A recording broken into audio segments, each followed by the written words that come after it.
नमस्कार साथियों, एक बार फिर से आप सभी का बहुत बहुत स्वागत है नवोदय क्लासेस के बीए प्लेटफॉर्म पर। दोस्तों, मुद्रा बैंकिंग एवं लोक वित्त वाला सब्जेक्ट भी आपकी डिमांड पर हम कंटिन्यू कर चुके हैं। आज से प्रारंभ करने जा रहे हैं एक न्यू बैच के तहत 2023-24 के लिए। ठीक है ना दोस्तों। अगर 2023 और 24 तक तो ये निरंतर रहेगा, लेकिन अगर 24 के बाद अगर इस सब्जेक्ट में कोई परिवर्तन नहीं होता है तो ये एज इट इज कंटिन्यू रहेगा, और कोई परिवर्तन होगा तो इसका नया पार्ट नए रूप में अर्थात परिवर्तित रूप में हम लेकर के आ जाएंगे। चलिए दोस्तों, शुरू करते हैं अपना आज का सेशन। जैसा कि आप लोगों की भारी डिमांड थी, इस कारण से मुझे ये सब्जेक्ट फिलहाल स्टार्ट करना पड़ा है ना। जबकि हमारा प्लान तो यही था कि जब तक ये मैक्रो इकोनॉमी और माइक्रो इकोनॉमी जब तक कंप्लीट नहीं होता तब तक हम इसे कंप्लीट नहीं करते, लेकिन एग्जाम चूंकि आपके आ चुके हैं, इस कारण से अब इसको कंटिन्यू रखने वाले हैं। दोस्तों चलिए शुरू करते हैं अपना आज का सेशन। और हाँ, प्रारंभ करूं उससे पहले ये भी बता दूं आप लोगों को कि सिर्फ बीए ही नहीं, बीकॉम वाले स्टूडेंट्स के लिए भी समान रूप से उपयोगी होने वाला है। बीकॉम के साथ साथ में दोस्तों बीए एलएलबी वाले स्टूडेंट्स के लिए, बीबीए वाले स्टूडेंट्स के लिए भी समान रूप से उपयोगी है। साथ ही साथ प्रतियोगी परीक्षाओं वाले स्टूडेंट्स के लिए भी समान रूप से उपयोगी कक्षाएं हैं ये। चलिए शुरू करते हैं अपना आज का सेशन और देखेंगे दोस्तों कि आज हम इस सेशन में क्या क्या पढ़ने वाले हैं। उससे पहले मैं आप लोगों को बता दूं, जो नए छात्र हैं, पहली बार हमको देख रहे हैं, उनको बताना मेरा एक जिम्मेदारी है, ऐसा मान सकते हैं कि क्योंकि बार बार कमेंट आती है और कई मैसेज भी आते हैं कि सर ये सब्जेक्ट नहीं मिल रहा है, वो बहुत सारे कमेंट आती है। जबकि अगर आप हमारी प्लेलिस्ट को विजिट करेंगे ना दोस्तों, चैनल में जाइए, प्लेलिस्ट देखिए, सभी सब्जेक्ट की अलग अलग प्लेलिस्ट बना दी गई है। आपको लगभग सभी सब्जेक्ट देखने को मिल जाएंगे हमारे चैनल पर, है ना। और इसी प्रकार से विस्तार पूर्वक क्लासेस ही उसकी प्रोवाइड की जाती है आपको, साथ साथ आपको डेटा भी प्रोवाइड किया जाता है। चलिए दोस्तों, तो शुरू करें उससे पहले एक नजर इस पार्ट पर भी डाल लीजिए कि दोस्तों अभी फिलहाल जस्ट अभी ही हमने बीए फर्स्ट, सेकंड और थर्ड ईयर यानी कि पॉलिटिकल साइंस अब पूरी तरह से कंप्लीट कर चुके हैं इसी यूट्यूब प्लेटफॉर्म पर ही। इसीलिए मैंने आपको बोला कि प्लेलिस्ट पर जाएंगे तो आपको सभी सब्जेक्ट क्रम अनुसार देखने को मिल जाएंगे। उस सब्जेक्ट के अंदर भी जैसे आप उस प्लेलिस्ट को ओपन करेंगे तो सभी लेक्चर सीरीज वाइज, एक से लेकर के जितने भी दिए गए हैं लेक्चर नंबर जो है सीरियल वाइज देखने को मिल जाएंगे आप लोगों को। तो दोस्तों एक बार देख लीजिए कि बीए फर्स्ट ईयर में 4 पॉलिटिकल साइंस के 4 पार्ट कंप्लीट कर चुके हैं। हालांकि सभी यूनिवर्सिटियों में 2-2 पार्ट ही पढ़ाए जाते हैं, लेकिन अलग अलग यूनिवर्सिटी के कारण हम 4 पार्ट कंप्लीट कर चुके हैं बीए फर्स्ट ईयर के अंदर, जिसमें पहला है राजनीति के मूल सिद्धांत, दूसरा है भारतीय राष्ट्रीय आंदोलन, तीसरा है राजनीतिक सिद्धांत और चौथा है भारतीय संविधान। तो इस प्रकार से 4 पार्ट पॉलिटिकल साइंस के बीए फर्स्ट ईयर में और 4 पार्ट ही बीए सेकेंड ईयर में, जिसमें पाश्चात्य राजनीतिक विचारक, है ना, भारतीय राजनीतिक चिंतक, उसके बाद में विभिन्न राजनीतिक विचारक, और इस राजनीतिक विचारक वाले पार्ट में दोस्तों इस थर्ड नंबर के पार्ट में जो है भारतीय और पाश्चात्य दोनों मिक्स मिलेंगे आप लोगों को। और इसी प्रकार से विभिन्न संविधान, विभिन्न देशों के संविधान चौथे पार्ट में। उसी प्रकार से बीए थर्ड ईयर में देखें तो भारत की विदेश नीति अर्थात फॉरेन पॉलिसी ऑफ इंडिया, लोक प्रशासन, पब्लिक एडमिनिस्ट्रेशन, अंतरराष्ट्रीय राजनीति, इंटरनेशनल पॉलिटिक्स, ये 3 पार्ट बीए थर्ड ईयर के अंदर कवर हो चुके हैं। सभी सेशन पूरी तरह कंप्लीट है दोस्तों, पूरे विस्तार पूर्वक क्लासेस आपकी इसके अंतर्गत ली गई है, कोई टॉपिक नहीं छोड़ा गया है, पूरे विस्तार से इसको लिया गया है। एक बार प्लेलिस्ट जाकर के एक बार विजिट जरूर करें। चलिए अब शुरू करते हैं दोस्तों अपना आज का टॉपिक। जैसा कि आप सभी जानते हैं फर्स्ट लेक्चर ही है हमारा आज। फर्स्ट यूनिट का पहला टॉपिक आज हम कवर करेंगे मुद्रा को लेकर के, ठीक है ना। तो मुद्रा में भी हम इसके अर्थ को समझेंगे, मुद्रा के अर्थ, प्रकार, जो भी वर्गीकरण, महत्व, गुण, दोष जो भी है दोस्तों आज के सेशन में हम देखने वाले हैं। बस आपको यहां पर ये देखना है कि फर्स्ट यूनिट में हमें ये 4 टॉपिक कवर करना है, ठीक है ना। फर्स्ट यूनिट में ये 4 टॉपिक कवर करना है। चलिए आगे बढ़ते हैं। तो अब ये देख लेते हैं कि आज के इस कंप्लीट टॉपिक में हमें पढ़ना क्या क्या है, क्योंकि एग्जाम के दृष्टिकोण से ये वाला जो आज का टॉपिक है बहुत ज्यादा मोस्ट इंपॉर्टेंट है। हर साल चाहे किसी भी ईयर का आप क्वेश्चन पेपर उठा करके देख लीजिए, इस टॉपिक से क्वेश्चन आपको देखने को मिलेगा ही मिलेगा। क्योंकि मुद्रा ही, वैसे मुद्रा है ना, मुद्रा बैंकिंग और लोक वित्त, ये 3 टॉपिक है अलग अलग। एक तरह से अगर देखा जाए तो हम ये कह सकते हैं कि एक सब्जेक्ट में हमें 3 सब्जेक्ट पढ़ने को मिल रहे हैं। तो उसमें से एक पार्ट जो मुद्रा वाला है, उसका इंपॉर्टेंट, उस मुद्रा वाले पार्ट का भी सबसे इंपॉर्टेंट पार्ट हमारा आज का टॉपिक के अंदर ही है, जिसमें हम सबसे पहले देखेंगे कि मुद्रा का अर्थ क्या है। मुद्रा का अर्थ क्या है, इसका हम शाब्दिक अर्थ देखेंगे। क्या देखेंगे? शाब्दिक अर्थ, है ना, शाब्दिक अर्थ। शाब्दिक अर्थ आज हम देखेंगे इसका। इसके बाद में मुद्रा के कार्य, किस प्रकार से कार्य करती है, इसके बाद में मुद्रा का वर्गीकरण या इसके प्रकार, मुद्रा का महत्व, गुण, दोष, ये सारी चर्चा हम आज के सेशन में करने वाले हैं, अर्थात इन 5 बिंदुओं के माध्यम से हमारा आज का टॉपिक कवर होगा। चलिए फटाफट शुरू करते हैं। ये आज के टॉपिक संबंधित ये प्रश्न है, पढ़ लीजिएगा। अगर जो है लाइव देख रहे हैं तो कोई बात नहीं, अगर रिकॉर्डेड देख रहे हैं तो 1 मिनट के लिए होल्ड करके और प्रश्न पढ़ लीजिए दोस्तों, ठीक है ना। और जब पीडीएफ आप डाउनलोड करते हैं डिस्क्रिप्शन से, तो सबसे पहले आपको ये प्रश्न ही पढ़ना है, जिससे कि आपका टॉपिक क्लियर होगा। चलिए शुरू करते हैं अपना आज का सेशन। बिल्कुल दोस्तों एकदम लाइट लीजिए सेशन को। मुद्रा बैंकिंग लोक वित्त वाला बहुत प्यारा सब्जेक्ट है, कोई डिफिकल्टीज नहीं है। थोड़ी सी समस्या जिन दोस्तों को आती है उसका रीजन ये रहता है कि आप लोगों ने इस सब्जेक्ट को समय नहीं दिया है, इस कारण से आपके लिए थोड़ा सा डिफिकल्ट ये आपको अभी लग सकता है। लेकिन जैसे ही आप 3-4 लेक्चर हमारे लेंगे इस सब्जेक्ट के, प्रारंभ के 3-4 लेक्चर जैसे ही लेंगे, फिर ये सब्जेक्ट भी आपको राजनीतिक विज्ञान की तरह एकदम इजी लगने लगेगा। जैसा हमने व्यवहारिक रूप से राजनीतिक विज्ञान को फिनिश किया है, उसी प्रकार से हम आपकी अर्थशास्त्र को भी एक इजी जर्नी आपके लिए बना देंगे, एकदम आसान सफर बना देंगे आप लोगों के लिए, और बहुत आसान लगने लगेगी, है ना। बस इसमें थोड़ा सा ध्यान आपको ये रखना है कि जैसा मैं बोलता हूं उस तरीके से आप अगर पढ़ाई स्टडी करते हैं तो कोई प्रॉब्लम नहीं आएगी। जिस टॉपिक को भी आप जैसे आज ये टॉपिक लिया है आपने, तो इस टॉपिक को एंड तक देखिए दोस्तों, और एक ही बार में देखिए। ऐसा नहीं है कि आपने 15-20 मिनट देख लिया, उसको पॉज करके रख दिया कि यार 1 घंटे बाद देखते हैं या 2 घंटे बाद, ये शाम को टाइम मिलेगा। तो मेरे प्यारे दोस्तों, अगर आपके लिए पढ़ाई के लिए टाइम नहीं है ना, तो फिर पढ़ाई छोड़ दीजिए, उसमें वो ज्यादा बेहतर है मेरे ख्याल से। तो पढ़ाई को तो समय आपको देना ही पड़ेगा। यार स्वास्थ्य खराब था पिछले 1 हफ्ते से, उसके बावजूद मैं आप लोगों के लिए क्लास लेकर आया हूँ, है ना। बोलने की क्षमता नहीं थी, लेकिन फिर भी आपके लिए बोल रहा हूँ, क्योंकि एग्जाम आपके पास में है। प्रयास में अपना पूरा कर रहा हूँ, लेकिन उसके बाद भी अगर आप जो है सेशन को इग्नोर करते हैं तो फिर थोड़ा सा लगता है यार मुझे भी ना। इसलिए थोड़ा फोकस करें सेशन पर, और आपके कहने पर मैं स्टार्ट भी कर चुका हूं। चलिए अब बिल्कुल फोकस हो जाइए और एकदम इजी वे में इसको लेना है। देखिए बाकी सब तो पढ़ते रहेंगे, कोई प्रॉब्लम नहीं है। इसकी मुद्रा बैंकिंग और लोक वित्त ये हमारा सब्जेक्ट है। इसमें मैं आपको बता चुका हूं कि इसमें 3 पार्ट है। एक पार्ट में हम बात करेंगे मुद्रा की, दूसरे पार्ट में हम बात करेंगे बैंकिंग की, और तीसरे पार्ट में हम बात करेंगे लोक वित्त की, पब्लिक फाइनेंस की, ठीक है ना। ये तीनों अलग अलग पार्ट है, जबकि हमें एक साथ पढ़ने को दे दिया गया है सेकेंड ईयर के इकोनॉमी वाले पार्ट में, है ना। तो उसको लेकर के कंफ्यूजन ना होगी। तो पढ़ने को आसान, हमारी पढ़ाई को आसान करने के लिए सबसे पहला कार्य क्या है हमारा, कि तीनों पार्ट को अलग अलग करके हम पढ़ेंगे। जैसा क्रम दिया गया है, सबसे पहले हम मुद्रा वाला पार्ट कंप्लीट करेंगे, उसके बाद हम बैंकिंग वाला कंप्लीट करेंगे, और फिर पब्लिक फाइनेंस वाला पार्ट कंप्लीट करेंगे, जिससे कि हमारी ये पूरी जर्नी एकदम इजी हो जाएगी, ठीक है। चलिए तो मुद्रा के अर्थ की दोस्तों अगर हम बात करें, तो इस दुनिया में मेरे ख्याल से ऐसा कोई इंसान नहीं होगा जिसे मुद्रा के बारे में पता ना हो। हर कोई, यहां तक कि हर एक इंसान जिसको भी समझ है, जो भी मानसिक रूप से स्वस्थ है, उस हर इंसान को पता है कि मुद्रा क्या होती है, ठीक है ना। हम उसी मनी की बात कर रहे हैं, पैसों की बात कर रहे हैं। लेकिन एक छोटी सी कंफ्यूजन ये हमारे अंदर रह जाती है दोस्तों, कि अगर हम इसे विस्तार से नहीं पढ़ते हैं, तो हमारे मस्तिष्क में जब भी मुद्रा की बात आती है, तो सिर्फ एक ही मुद्रा का सिर्फ एक ही रूप हमारे सामने नजर आता है, वो आता है पैसे वाला, है ना, करेंसी वाला। इसके अलावा भी मुद्रा और भी कई प्रकार की हो सकती है। तो उन्हीं सभी पार्ट्स को हम आज देखने वाले हैं कि मुद्रा, वास्तविक मुद्रा होती क्या है, किस किस प्रकार की ये हो सकती है ना। चलिए तो इस मुद्रा के प्रकार को या मुद्रा के कार्यों को समझे, वहां तक पहुंचे, उससे पहले हम ये देख लेते हैं कि इसका शाब्दिक अर्थ क्या है।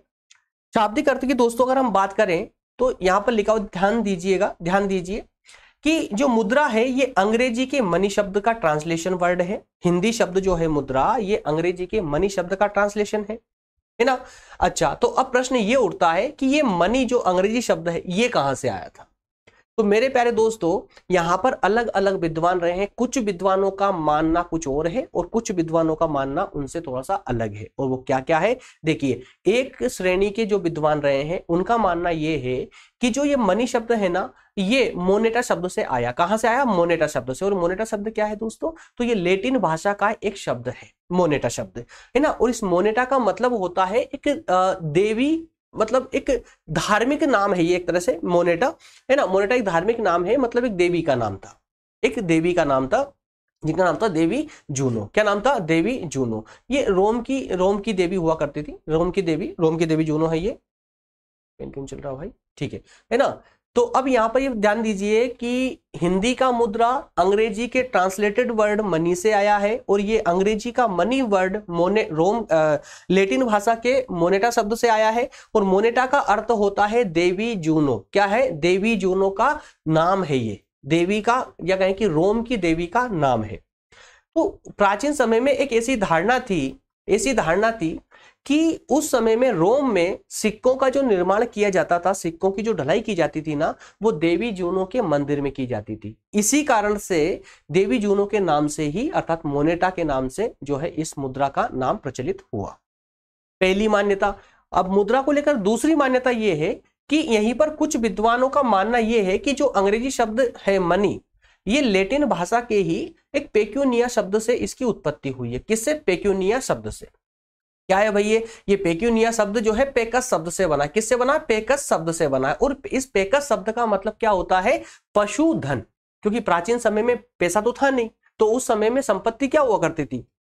तो पहले की संपत्ति जो है जमीन होती थी, है ना, या फिर कहें कि पशु हुआ करते थे। तो विशेष रूप से तो पशु ही धन हुआ करते थे प्राचीन लोगों के। तो ये पशुधन जो था, इसको पेकस बोला जाता था रोम में। क्या बोला जाता? पेकस। और ये पेकस से ही मनी निकल करके आया, क्योंकि पेकस से पेक्यूनिया बना और पेक्यूनिया से मनी बना, है ना। तो इस आधार पर हम ये कह सकते हैं कि जो ये मुद्रा है, ये मुद्रा प्राचीन समय से ही प्रचलन में है। उसका रूप भले ही पैसों का नहीं था, है ना, करेंसी का नहीं था, लेकिन था, एक अन्य रूप में था, जैसे पशुधन या अन्य रूप भी उस समय प्रचलित थे, विद्वान थे।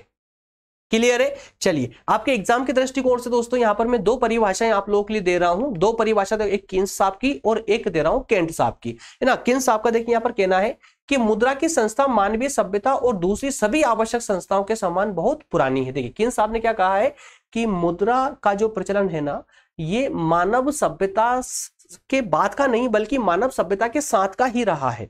मानव सभ्यता और मानव सभ्यता से भी पुरानी अगर कोई सभ्यता रही है, दूसरी अन्य सभ्यता है, तो उनके समान ही पुरानी सभ्यता है ये, माफ कीजिएगा, पुराना प्रचलन है ये मुद्रा का, है ना। वहीं केंट का कहना है कि हमारे जीवन में मुद्रा का अत्यधिक महत्व है, तथापि इसको दशाओं की क्रियाओं को ठीक और निश्चित रूप से वर्णित करना है कि यह क्या है, अत्यंत कठिन है। तो इनका मानना यह है, केंट का कहना यह है कि मुद्रा का महत्व, हमारे जीवन में मुद्रा का बहुत महत्व है, लेकिन इसको उसी के वास्तविक रूप में शब्दों में बयां करना या शब्दों में उसको वर्णित करना बहुत कठिन कार्य है। तो ये दो आसान बात परिभाषाएं थी जिन्हें आपके एग्जाम के लिए आपको याद कर लेना चाहिए।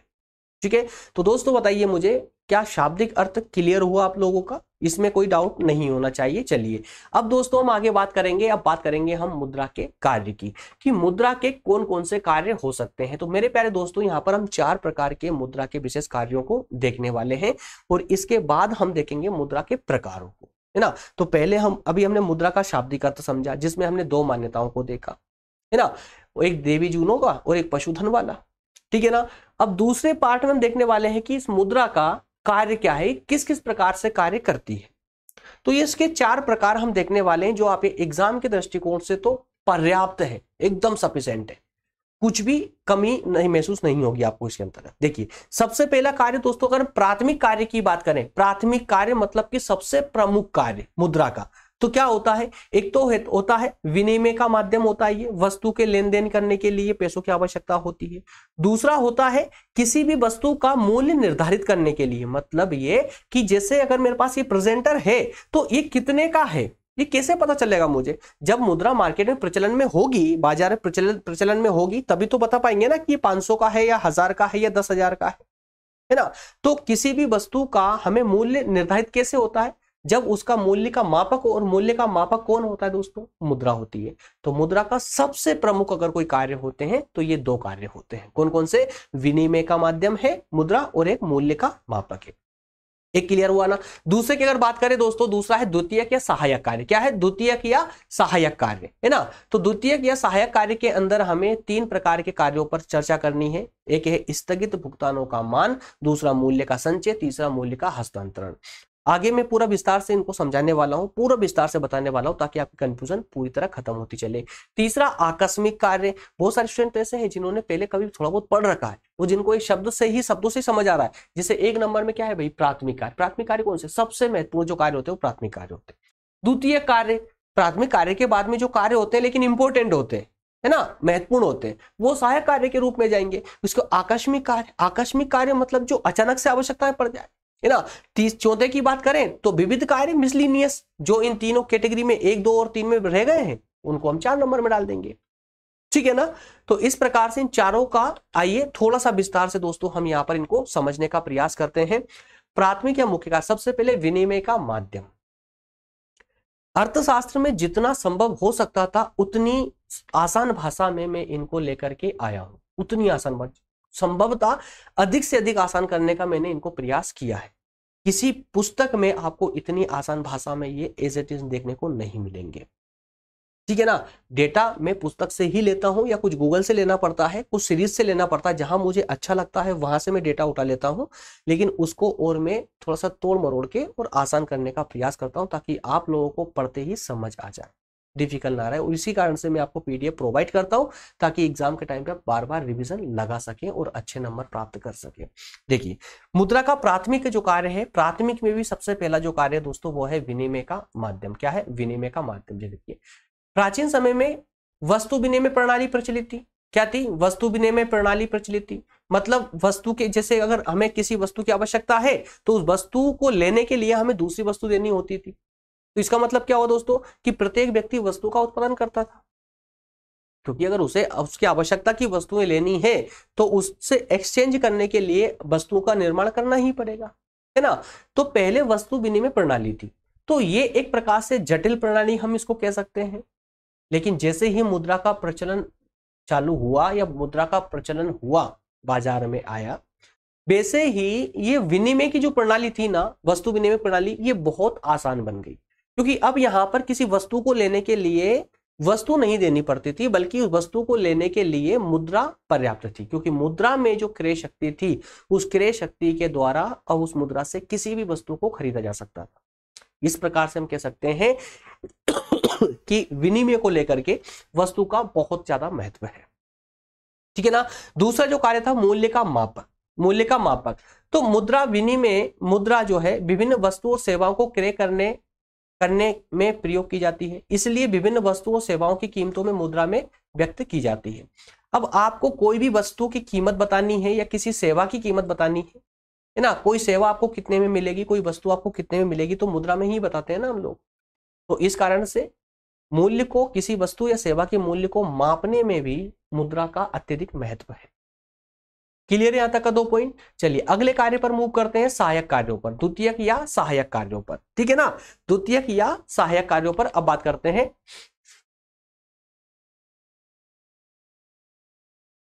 एक सेकंड दोस्तों, थोड़ा सिस्टम परेशान कर रहा है, हैंग हो रहा है। ओहो, इसको क्या हुआ यार, चलो कोई नहीं।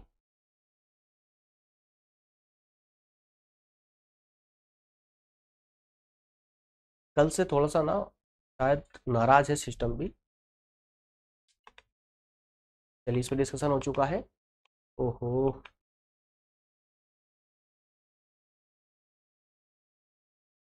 फ्रेंड्स एक मिनट, एक मिनट यार, थोड़ी सी प्रॉब्लम आ रही है सिस्टम में, कि सेटिंग में कुछ प्रॉब्लम आ रही है। 1 मिनट के लिए, बस 1 मिनट लूंगा आप लोगों का, सब ठीक हो जाएगा।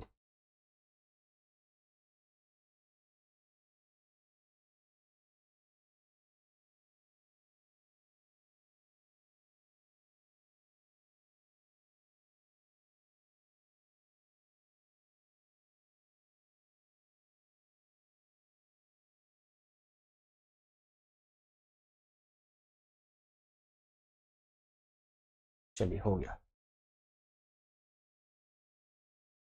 चलिए यहीं से हमारा क्लास था। या देखिए, थोड़ी टेक्निकल प्रॉब्लम में अचानक से आ जाती है ना, तो उसको प्लीज माइंड ना करें, क्योंकि अब टेक्नोलॉजी का तो कुछ कर नहीं सकते ना यार।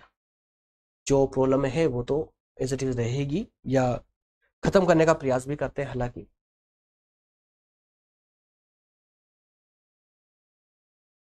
चलिए आगे है इसका सहायक कार्य। मुद्रा के दूसरे कार्य क्या हो सकते हैं, मतलब जो प्राथमिक कार्य थे, सबसे महत्वपूर्ण कार्य थे, उसके बाद में कौन से कार्य महत्वपूर्ण इसके हो सकते हैं।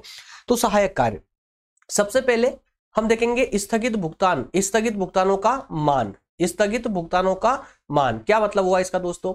तो देखिए वर्तमान अगर हम अपनी किसी भी देश की अर्थव्यवस्था की अगर बात करें, अगर हम ये माने कि किसी भी देश की अर्थव्यवस्था आज वर्तमान में किस पर आधारित है मेरे प्यारे दोस्तों, तो साख पर आधारित है। किस पर? साख पर।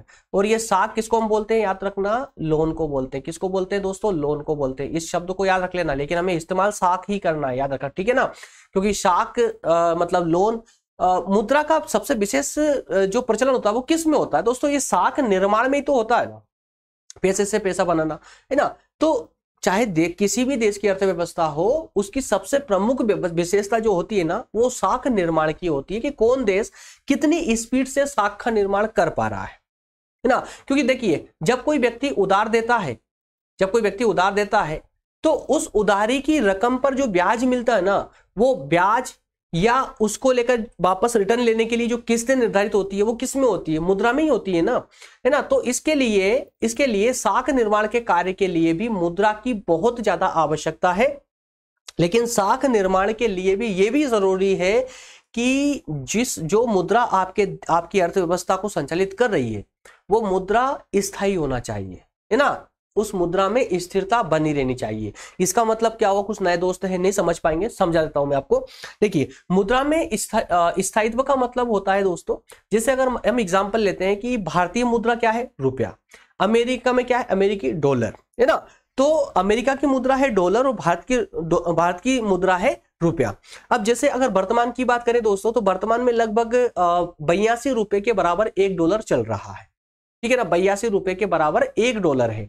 अब मान लेते हैं कि अगले ही 2 महीने बाद हमें देखने को मिले कि जो है 40 रुपए के बराबर $1 हो गया, है ना। मतलब स्पीड से रुपए की वैल्यू बढ़ जाती है। तो क्या होगा? 40 रुपए बराबर $1 हो गया। और पता चलता है कि उसके फिर अगले 3 महीने बाद 200 रुपए बराबर $1 हो गया। तो क्या हुआ? ये ग्राफ बहुत स्पीड से ऊपर नीचे हुआ। तो इसका मतलब क्या हुआ कि भारतीय रुपया जो है स्थिर अवस्था में नहीं है, है ना। तो अब अगर भारतीय रुपया स्थिर अवस्था में नहीं होगा ना, तो पूरी अर्थव्यवस्था गड़बड़ा जाएगी। पूरी अर्थव्यवस्था के जितने भी फंक्शन हैं वो सारे फंक्शन काम करना बंद कर देंगे, और काम करेंगे तो अलग दिशा में काम करेंगे, विपरीत दिशा में काम करने लग जाएंगे, है ना। इसीलिए कहा गया है कि स्थगित भुगतान अर्थात कि साख निर्माण के लिए प्रत्येक राष्ट्र की अर्थव्यवस्था का स्थिर होना आवश्यक है। और इस अर्थव्यवस्था स्थिर कब हो सकती है? जब उसकी मुद्रा का मूल्य स्थिर बना रहे। क्लियर है? तो हालांकि अन्य वस्तुओं, चाहे किसी भी वस्तु को उठा करके देख लीजिए, अन्य वस्तुओं की तुलना अगर हम मुद्रा से करें तो मुद्रा का मूल्य स्थिर ही होता है, स्थिर ही होता है। क्लियर है यहां तक का? चलिए आगे बात करते हैं मूल्य का संचय। मूल्य का संचय, अब देखिए मुद्रा को सिक्कों या नोटों के रूप में बिना किसी मूल्य ह्रास के काफी लंबे समय तक संचय करके रखा जा सकता है। भाई मुद्रा है आपके पास तो आप लंबे समय तक उसको रख सकते हो संभाल करके। अब अगर मुद्रा नहीं होती तो क्या आपको वो सामान रखना पड़ता? जिस सामान के आपको लगता है कि भविष्य में आपको उस वस्तु की आवश्यकता पड़ने वाली है, तो उसे आज ही आप खरीद कर रख लेते, है ना। तो उस वस्तु के खराब होने का भी डर बना रहता। लेकिन मुद्रा होने से जब आपको आवश्यकता लगती है उस वस्तु की, आप उसको बस परचेस कर लेते हैं। तो इसीलिए कहा गया है कि मूल्य का संचय का माध्यम भी होती है मुद्रा, जो कि आवश्यक कार्य है मुद्रा का। ठीक है, नेक्स्ट है मूल्य का हस्तांतरण। मूल्य का हस्तांतरण, आपको कुछ पेमेंट करना है लोग किसी व्यक्ति को, है ना, तो आप आसानी से, आजकल तो बस फटाफट हम जो है सोशल प्लेटफॉर्म के माध्यम से पेमेंट कर देते हैं, है ना। गूगल पे, फोन पे, पेटीएम, कैसे भी फट से एक मिनट भी नहीं लगता है एक बड़े से बड़ा अमाउंट दूसरे व्यक्ति तक पहुंचाने में, है ना। तो ये क्यों कर पा रहे हैं? क्योंकि मुद्रा है। तो मुद्रा को हम एक व्यक्ति से दूसरे व्यक्ति तक, एक स्थान से दूसरे स्थान तक आसानी से पहुंचा सकते हैं। इसलिए कहा गया कि मूल्य का हस्तांतरण भी मुद्रा के माध्यम से बहुत आसान हो चुका है। क्लियर है? चलिए आगे चर्चा करें दोस्तों। नेक्स्ट है आकस्मिक कार्य। आकस्मिक कार्य के अंतर्गत हम 4 कार्यों को इसके देखने वाले हैं। सबसे पहला है मुद्रा साख का आधार है, पहला कार्य। दूसरा कार्य इसका सामाजिक आय का वितरण। तीसरा है सीमांत उपयोगिता में समानता लाने का साधन। चौथा है सभी प्रकार की पूंजी को तरलता प्रदान करना। आइए चारों को फटाफट समझ लेते हैं, क्योंकि डिफिकल्ट तो जैसा कुछ भी नहीं है, बस आपको ये पॉइंट समझना है। आपको सिर्फ ये पॉइंट पर फोकस करना है, पॉइंट समझना है। पॉइंट समझ गए तो बाकी लिखा हुआ मैटर तो आप स्वयं से कर ले जाएंगे, कोई प्रॉब्लम नहीं आई। देखिए मुद्रा जो है ना साख का आधार है। साख का निर्माण कैसे होता है भाई? अगर मुद्रा नहीं होगी तो बताइए क्या कोई साख का निर्माण हो सकता है? संभव ही नहीं। जैसे देखिए जितने भी साख पत्र होते हैं, जितने भी साख पत्र होते हैं, साख पत्र क्या हो गया भी? आपके बॉन्ड होते हैं, बॉन्ड होते हैं, है ना, डीडी होती है, चेक होते हैं, ठीक है ना। अब इसमें सबसे ज्यादा प्रचलित क्या रहता है हमारे लिए, एक सामान समझने के लिए चेक। तो चेक हम कब इशू कर पाते हैं? जब हमारे पास पर्याप्त तो उतनी मात्रा में मुद्रा है हमारे खाते में, तभी हम चेक इशू कर पाते हैं, है ना। अगर हम किसी व्यक्ति को चेक देना चाहते हैं तो वो चेक तभी देंगे जब हमारे खाते में उतना पैसा होगा, तभी देंगे ना। तो इसका मतलब क्या हुआ कि जो साख होती है, जो साख होती है, साख मुद्रा के आधार पर ही वो उसका क्रिएशन होता है, निर्माण होता है, चाहे वो फिर किसी भी रूप में हो सकती है उसका, ठीक है ना। चलिए अगला क्या था? सामाजिक आय का वितरण। सामाजिक आय का वितरण का मतलब क्या हुआ दोस्तों? अब समझिए जरा। अगर हमें कोई वस्तु बनानी है, किसी वस्तु का निर्माण करना, तो क्या करना पड़ेगा? सबसे पहले हमें एक प्लांट डालना पड़ेगा, है ना। तो प्लांट डालेंगे तो प्लांट डालने के लिए, फैक्ट्री लगाने के लिए हमें विभिन्न वस्तुओं की आवश्यकता होगी। किसकी? सबसे पहले जमीन की आवश्यकता होगी, उससे पहले हमें पूंजी की आवश्यकता होगी, पूंजी की जरूरत होगी, हमें जमीन की आवश्यकता होगी, हमें लेबर की आवश्यकता होगी, हमें मशीनरी की आवश्यकता होगी, है ना। विभिन्न प्रकार के रोड मैप वगैरह बहुत सारी चीजों की आवश्यकता होती है। तो एक वस्तु तब जाकर के फाइनली एक वस्तु का निर्माण हो पाता है, प्रोडक्शन हो पाता है।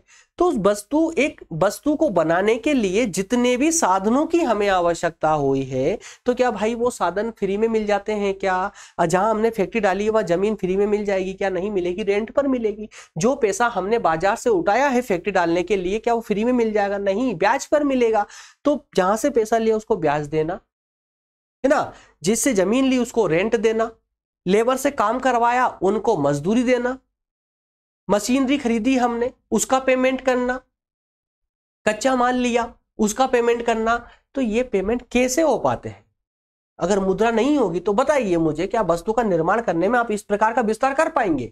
नहीं कर पाएंगे मेरे भाई, नहीं कर पाएंगे। रेंट कैसे देंगे आप?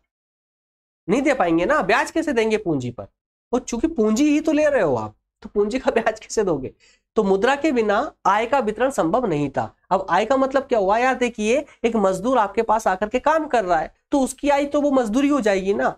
एक किसी से आपने जमीन ली है रेंट पर, तो जिससे आपने जमीन ली है उसकी आय तो वो रेंट हो जाएगा जो आप उसको देने वाले हैं। आपने किसी से पैसा लिया है बिजनेस खड़ा करने के लिए, तो जो ब्याज आप देने वाले हैं उसको, उस पैसे के एवज में वो ब्याज उसके लिए आय हो जाएगी। तो उस आय का वितरण भी बिना मुद्रा के संभव नहीं था। क्लियर हुआ? नेक्स्ट है सीमांत उपयोगिता में समानता लाने का साधन। सीमांत उपयोगिता में समानता लाने का साधन, इसका मतलब सिंपल सा ये होता है दोस्तों कि एक व्यक्ति की जितनी आय है वो उस आय को खर्च करता है अपनी आवश्यकता को पूरा करने के लिए। तो यहां पर कहने का अर्थ यह है कि मुद्रा के प्रचलन में आने से एक व्यक्ति अपनी मुद्रा का उतना भाग खर्च करके और अपनी उतनी आवश्यकता को पूरा कर सकता है। मतलब यह कि अपनी आवश्यकता और मुद्रा जो खर्च की जा रही है ना, उसमें बैलेंस बना सकता है वो, ठीक है ना। और ये बैलेंस कब बना पा रहा है वो? जब मुद्रा उसके पास होगी। सॉरी यार, ठीक है। नेक्स्ट पार्ट में क्या? सभी प्रकार की पूंजी को तरलता प्रदान करना। इसका मतलब क्या हुआ भाई? तरलता का मतलब क्या हुआ? तरलता मतलब कैश, नगद में रोकड़ा, नगद पैसा, ठीक है ना। नगद में मनी, जो भी नगद मुद्रा होती है ना, उसको हम तरल बोलते हैं। जैसे अगर आपकी जेब में पैसा रखा हुआ है तो वो मुद्रा का तरल रूप है। अब मान लेते हैं कि मेरे पास में जो है एक मेरे पास में मान लेते हैं कि यार अभी फिलहाल में क्या एग्जांपल, एक स्टूडियो ले लेते हैं। ये स्टूडियो मेरी एक पूंजी है, संपत्ति है, ठीक है। तो अब मुझे बताइए क्या ये तरल रूप है संपत्ति का? तो नहीं, बिल्कुल भी तरल रूप नहीं होगा इसका। क्यों नहीं होगा? क्योंकि ये इसके बदले में मैं कुछ और नहीं खरीद सकता। पहले इसे मुझे बेचना होगा, इसके बदले में जो मुद्रा मिलेगी उस मुद्रा को मैं, मुद्रा का इस्तेमाल में कई अन्य वस्तु खरीदने में कर सकता हूं। तो मुद्रा, इसका मतलब हुआ कि जो तरल रूप होता है ना वो मुद्रा होती है। तो पूंजी हमारे पास बहुत सारी होती है, उस पूंजी को तरल बनाने के लिए हमें मुद्रा की ही आवश्यकता पड़ती है। सही है ना? चलिए अब आगे बात करते हैं दोस्तों। नेक्स्ट एंड लास्ट जो कार्य हैं इसके वो है विविध कार्य, मतलब मिसलिनियस कार्य। इसका निर्णय का वाहक, भुगतान स्थिति का सूचक और तरलता दायक। सिंपल पॉइंट है, पढ़ के समझा देता हूं, एकदम क्लियर हो जाएगा, ऐसे ही क्लियर हो जाएगा, इसमें ज्यादा आवश्यकता नहीं है परेशान होने की। देखिए कलर चेंज करना पड़ेगा पेन का, ये लेते हैं। निर्णय का वाहक, मुद्रा को किसी भी उद्देश्य के लिए कभी भी प्रयोग में लाया जा सकता है ना। इस प्रकार मुद्रा निर्णय का वाहक होती है। मतलब क्या, सिंपल सा तो है यार कि आपके पास अगर पैसा है तो आप कुछ भी वस्तु खरीद सकते हैं, किसी भी आवश्यकता की पूर्ति आप कर सकते हो उस मुद्रा से। ऐसा तो नहीं है ना कि आपके पास में अगर 50 के नोट है तो आप जो है एक विशेष कैटेगरी की आवश्यकता ही पूरी कर सकते हो, या आपके पास में 2000 के नोट है तो अलग विशेष प्रकार की, या मतलब ऐसा तो नहीं है ना। अगर आपके पास मुद्रा है, चाहे वो किसी भी रूप में है, चाहे वो कितनी की ही करेंसी आपके पास में होगी, आपके पास अगर मुद्रा है तो आप अपनी कोई सी भी आवश्यकता उस मुद्रा के माध्यम से कंप्लीट कर सकते हो। मतलब आपका निर्णय लेने में मुद्रा आपकी जो है काफी सहायता करती है। क्लियर है। नेक्स्ट है भुगतान स्थिति का सूचक। भुगतान स्थिति का सूचक, तो मुद्रा का तरल रूप ही किसी फर्म या व्यक्ति की भुगतान की स्थिति को निर्धारित करता है।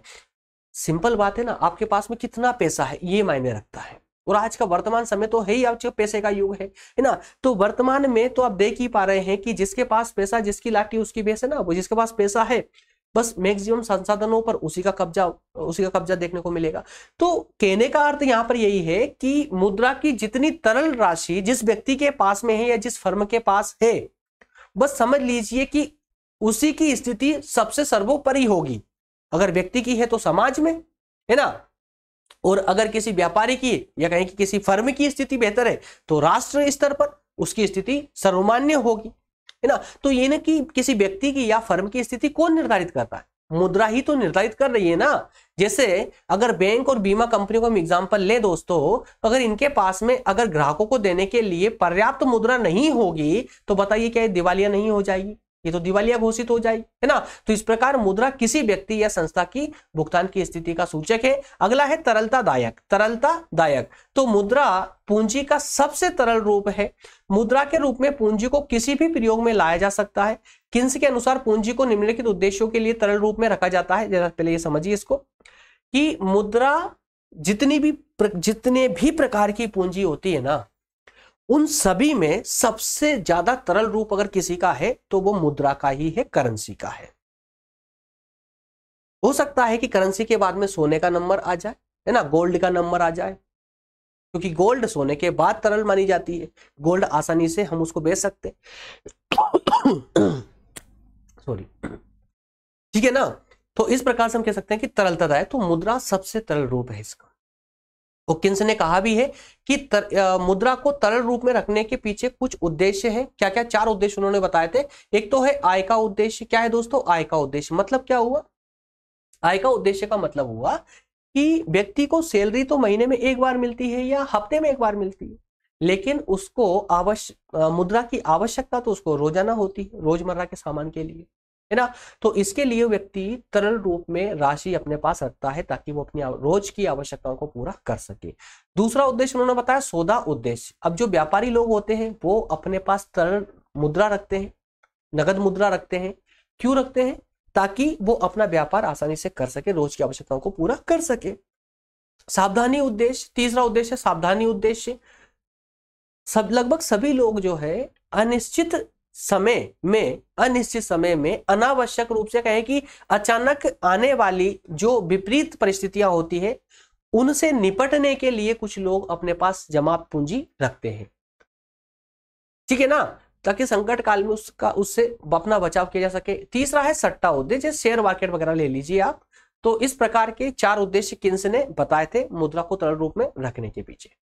क्लियर है? चलिए दोस्तों, इस प्रकार से हमारे जो मुद्रा के जो विभिन्न कार्य थे, ये 4 प्रकार के कार्य हम कंप्लीट कर चुके हैं। इसके बाद अब डिस्कस हमारा होगा मुद्रा के वर्गीकरण पर। चलिए मुद्रा के वर्गीकरण पर बात करें उससे पहले एक बार क्लास का टाइम देख ले, कितने टाइम चल चुकी है क्लास। दोस्तों 35 मिनट होने वाले हैं क्लास को।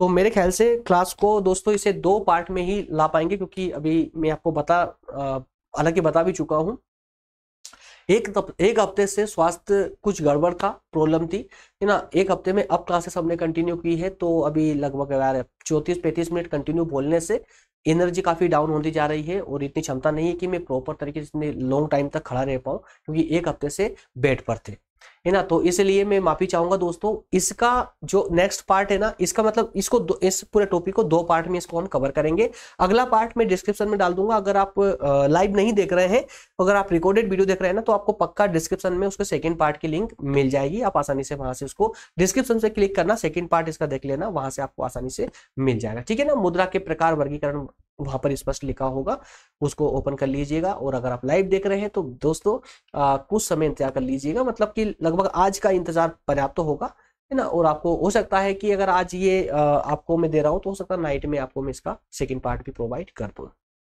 चलिए मिलेंगे अगले पार्ट में, तब तक आप सभी का बहुत बहुत धन्यवाद, थैंक यू।